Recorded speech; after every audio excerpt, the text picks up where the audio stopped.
Macron voit la mort de près en Syrie que Trump a contribué à légitimer après que des bombes ont explosé près de l'hôtel où le président français séjournait à Damas.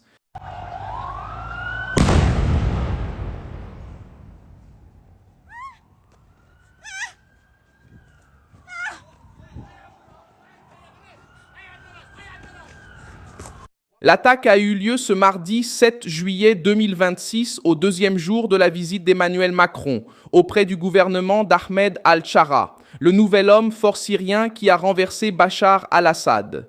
Et maintenant, il essaie de vendre à l'Occident une image de stabilité. Bienvenue au Palais du Peuple et bienvenue dans la nouvelle Syrie. Aujourd'hui, dans cette salle, se concentre le pouls des matières premières, de l'industrie et de l'économie. Celui qui veut sentir le pouls du peuple dans le monde écoute les avions, fréquente les aéroports, voit où l'énergie et l'eau ne manquent pas, observe la construction d'hôpitaux et lit sur les usines et les raffineries. Le Palais du Peuple vous invite à découvrir le chemin prophétique de notre pays. Emmanuel Macron n'a pas été touché car il avait déjà quitté la région et se trouvait au palais présidentiel en réunion avec Al-Shara lorsque la zone du Four Seasons et du ministère du Tourisme a été secouée par les explosions. Les autorités syriennes font état de 18 blessés dont des policiers et aucune organisation n'a revendiqué l'attentat jusqu'à présent. Dans les premières heures, les informations rapportaient 3 explosions. Les enquêtes des agences internationales ont confirmé 2 bombes artisanales. En dehors du périmètre de sécurité d'Emmanuel Macron, la visite s'est poursuivie, mais le message a été ferme. La nouvelle Syrie, qu'Emmanuel Macron a tenté d'embrasser avec des entreprises françaises dans ses bagages et l'aval occidental sur la table, ne contrôle même pas le cœur de sa propre capitale. Qui voulait viser Emmanuel Macron ? Pourquoi Damas a-t-elle échoué précisément lors de la visite la plus symbolique du nouveau régime ? Comment Donald Trump est-il devenu le garant de la nouvelle Syrie ? Je vais tout expliquer. Si tu aimes ce genre de contenu direct et sans détour, pense à t'abonner, parce qu'ici, il y a des vidéos comme ça tous les jours. L'attentat a eu lieu dans une zone sensible de Damas, près de l'hôtel Four Seasons, du ministère du Tourisme et du Musée national.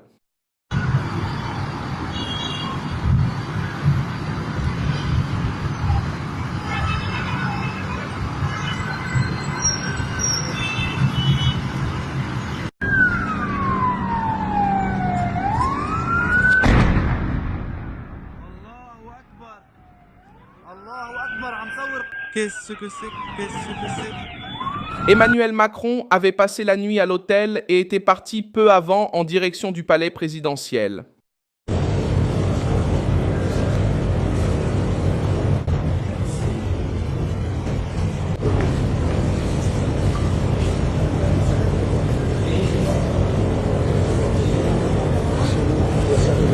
Les explosions ont eu lieu après le départ de la délégation. Le gouvernement syrien a déclaré que les forces de sécurité avaient déjà localisé les engins et tenté d'agir lorsque la détonation a eu lieu. La scène a révélé une faille que le gouvernement d'Ahmed al-Shara ne voulait pas montrer. Macron est arrivé en Syrie pour ouvrir des portes, se présenter comme un leader européen capable de dialoguer avec le nouveau pouvoir à Damas et présenter la France comme un partenaire de la reconstruction.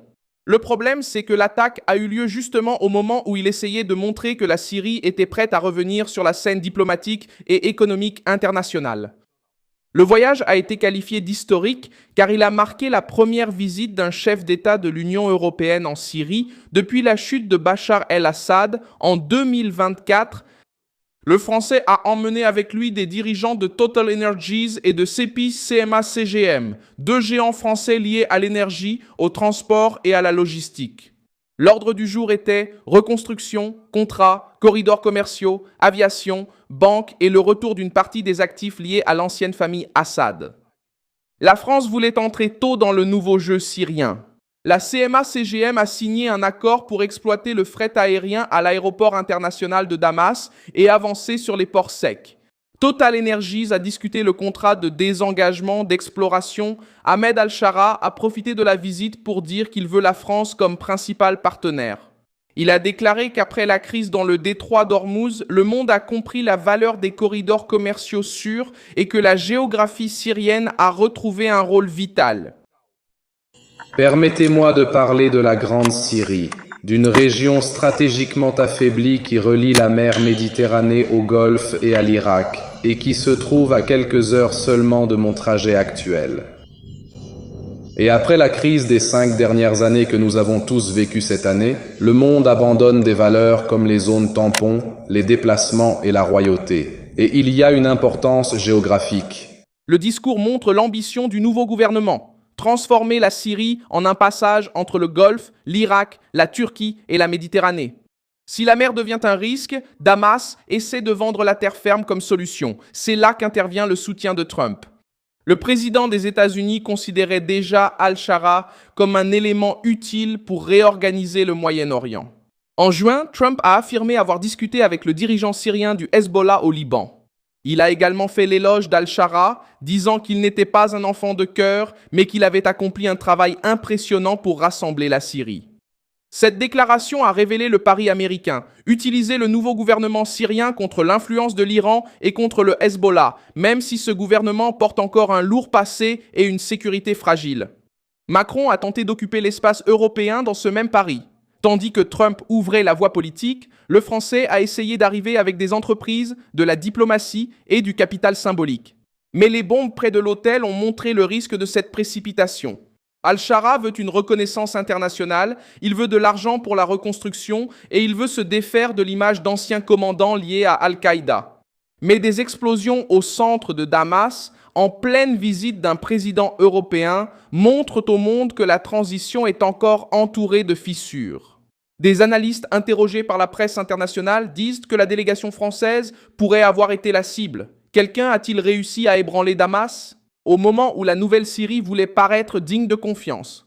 L'attaque est également survenue quelques jours après une autre explosion dans un café du centre de Damas, près du palais de justice. Cet attentat a fait des morts et des blessés et a suscité des soupçons concernant des cellules de l'État islamique et des groupes qui cherchent à saboter la transition. Cette série d'événements inquiète car elle montre que le problème n'est pas seulement un incident isolé. C'est une lutte pour le contrôle, la peur et l'autorité au sein d'une capitale qui tente de convaincre les investisseurs étrangers qu'elle est prête à recevoir des fonds. La nouvelle direction syrienne essaie de se présenter comme modérée, mais elle suscite toujours la méfiance des minorités religieuses et des groupes internes. Al-Shara lui-même a promis l'inclusion, mais la Syrie a connu de graves épisodes de violence sectaire après la chute d'Assad. Les chrétiens, les druzes, les alaouites et d'autres groupes observent encore le nouveau pouvoir avec inquiétude. L'attaque contre l'église Mar Elias à Damas en 2025 a renforcé ce climat de peur parmi les chrétiens. Trump le sait, mais il agit selon la logique de la force. Pour lui, Al-Shara peut être assez dur pour affronter le Hezbollah et réduire l'influence iranienne. Le problème, c'est que lorsqu'un dirigeant avec un tel passé reçoit le soutien de Washington et le tapis rouge de Macron, la question se pose: l'Occident achète-t-il une véritable stabilité ? Ou simplement en pariant sur un autre homme fort pour résoudre un vieux problème? La discussion sur le Liban rend cela encore plus évident. Trump a déjà évoqué la possibilité que les forces syriennes aident à combattre le Hezbollah. Al-Shara a publiquement rejeté l'idée d'entrer au Liban, affirmant que cela pourrait attiser les tensions sectaires. Macron a également mis en garde contre toute intervention syrienne à la frontière libanaise, mais la pression américaine existe et la Syrie est devenue un pion dans un jeu plus vaste, qui implique Israël, l'Iran, le Liban, la Turquie et les États-Unis. La Turquie est entrée dans cette équation avec force. Trump a fait l'éloge de Recep Tayyip Erdogan et a déclaré que la Turquie était devenue une nation militairement puissante. La Turquie est, sous le président, devenue une puissance militaire majeure. Les gens ne savent pas à quel point elle est vraiment puissante et ils ont beaucoup de notre équipement et ils ont beaucoup d'excellents soldats. Et ce n'était pas une phrase en l'air. La Turquie possède la deuxième plus grande force militaire de l'OTAN et aujourd'hui elle apparaît comme un pont entre Trump, Al-Shara et la nouvelle architecture de sécurité au Moyen-Orient. À cause du président, vous savez, nous avons une très bonne relation avec le nouveau dirigeant de la Syrie et il a fait un travail incroyable. En 1 an et demi, il a uni tout le pays et j'ai une très bonne relation avec lui. Et quelqu'un a dit, eh bien, il est un peu dur à placer là-bas. Je l'ai approuvé avec le président. Nous le voulions vraiment tous les deux et il a très bien travaillé. Il a fait un excellent travail. Il a réussi à tout unir.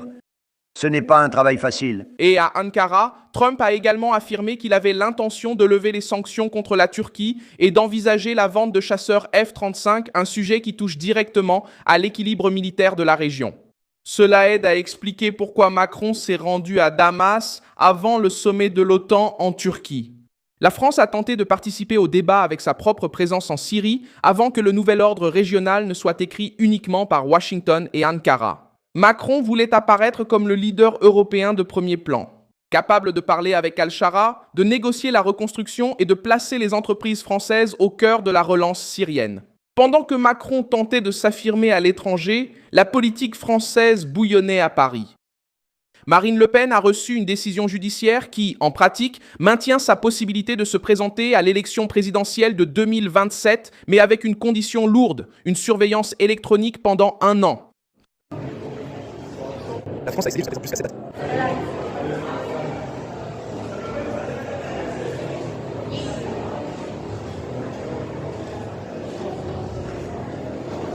La justice a réduit l'inéligibilité, mais a maintenu la condamnation dans l'affaire d'utilisation abusive des fonds du Parlement européen par son parti, le Rassemblement national.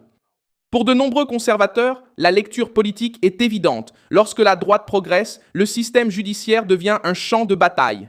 Emmanuel Macron n'a pas commenté la décision sur Marine Le Pen lors de la conférence en Syrie, affirmant qu'un président ne doit pas parler des décisions de justice. Le président français était à Damas pour légitimer un gouvernement manipulant le passé djihadiste, tandis que sa principale rivale en France faisait face à des restrictions pouvant influencer l'élection.